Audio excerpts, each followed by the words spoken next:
या महाराष्ट्रामधल्या माननीय अजितदादा पवारांच्या राष्ट्रवादी काँग्रेस पक्षानं माननीय छगनरावजी भुजबळ यांना मंत्रिमंडळात थोडा उशिरा का होईना स्थान दिलं, त्याबद्दल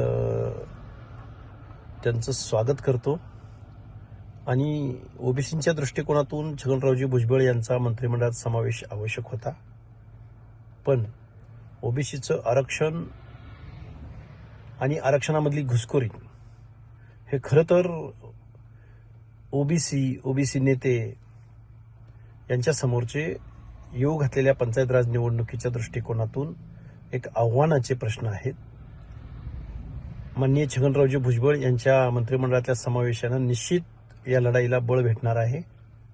आणि याच्याही पलीकडे जाऊन माननीय भुजबळ साहेबांचा मंत्रिमंडळातला समावेश येतो झाकी आहे.